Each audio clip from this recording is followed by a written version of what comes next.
Doctor Bhupen হাজৰিকাদেৱক আজি শ্ৰদ্ধাৰে সুৰিছোঁ। লগতে নৱপ্ৰজন্মৰ যুৱক যুৱতীৰ বাবে ছাত্ৰ ছাত্ৰীসকলৰ বাবে কিছু তথ্য আগবঢ়াইছোঁ।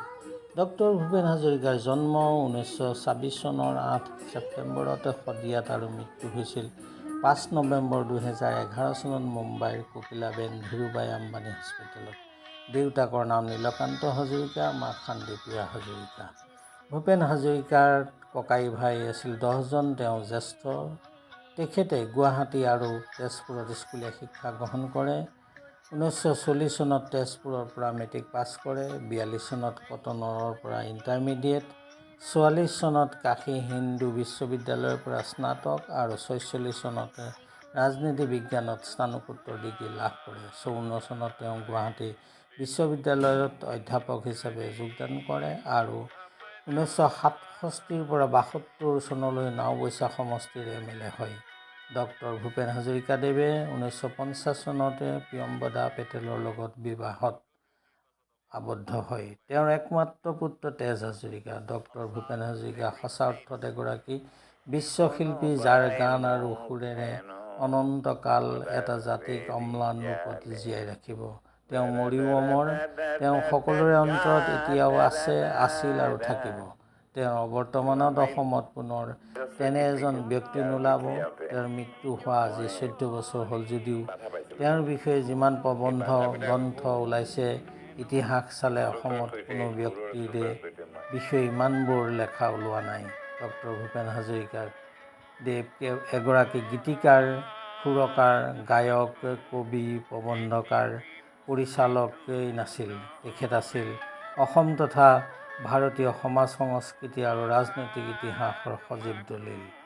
ভূপেন হাজৰিকাৰ এই গীতত মানুহৰ বাবে, দেশৰ বাবে, সমাজৰ বাবে ৰাইজে কি কৰিব লাগে, যুৱক যুৱতীয়ে কি কৰিব লাগে, এই সকলোবোৰ পোৱা যায়। ইয়াৰ উপৰিও তেওঁৰ গীতে ৰাজনীতি, অৰ্থনীতিৰ বহু দিশ সামৰি লৈছে।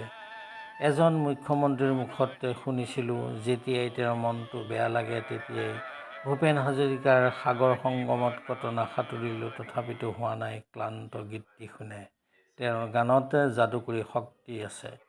মানুহে মানুহৰ বাবে গীতটিৰ শব্দই মানুহৰ হৃদয় জোকাৰি যায়। তেওঁৰ গীতৰ শব্দচয়ন আকৰ্ষণীয়, উচ্চাৰণ স্পষ্ট, ভাৱ, ৰস, সুৰ, বাদ্যৰ সংযোজন অপূৰ্ব। অকল গীততেই নহয়, চিনেমাৰ পৰিচালক হিচাপে অৰ্জন কৰা খ্যাতি কম নহয়। তেওঁ সমাজক যিখিনি দি গ'ল, তাৰ বাবে আমি তেওঁৰ ওচৰত চিৰঋণী। তেওঁ গংগা, লুইত, গোদাবৰী, মিছিছিপি, ভলগাক ৰাইজৰ মাজলৈ লৈ গৈছিল গীতৰ মাজেৰে। তেওঁ আকাশৰ এক উজ্জ্বল নক্ষত্ৰ। পদ্মবিভূষণ, সংগীত নাটক একাডেমী, দাদা চাহেব ফাল্কে বঁটাৰে সন্মানিত হোৱা অসমীয়াৰ হিয়াৰ আমঠু ভাৰতৰত্ন ভূপেন হাজৰিকা। 1939 চনত জ্যোতিপ্ৰসাদ আগৰৱালাৰ ইন্দ্ৰমালতী ছবিৰ নেপথ্য গায়ক হিচাপে ভূপেন হাজৰিকাদেৱ জনপ্ৰিয় হয়।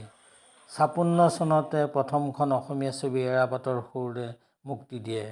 তেওঁ সংগীত পৰিচালনা কৰা চিনেমা এৰাবাটৰ সুৰ, তাৰ পাছত ক্ৰমে পিয়লি ফুকন, ধুমুহা, কেঁচা সোণ, মণিৰাম দেৱান, চিকমিক বিজুলী, কাঁচঘৰ, খোজ, পলাশৰে ৰং, বনহংস, বনজুই, অকণ, অপৰূপা, মা, প্ৰতিশোধ, অশান্ত পোহৰ।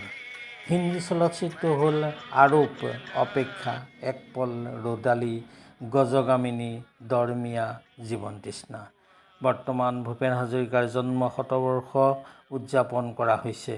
ইয়াৰ উপৰিও ডক্টৰ ভূপেন হাজৰিকাৰ বাবে ভাৰতীয় ৰিজাৰ্ভ বেংকে প্ৰস্তুত কৰা এটা বিশেষ মুদ্ৰা প্ৰচলিত হ'ব। সদৌ শেষত সুধাকণ্ঠৰে সসংখ্যক ওপজা দিনত তেওঁকে আৰম্ভ কৰি তেওঁৰ পিতৃ মাতৃ আৰু অনুৰাগীসকলক শ্ৰদ্ধাৰে স্মৰণ কৰি সামৰণি মাৰিছোঁ। ধন্যবাদ।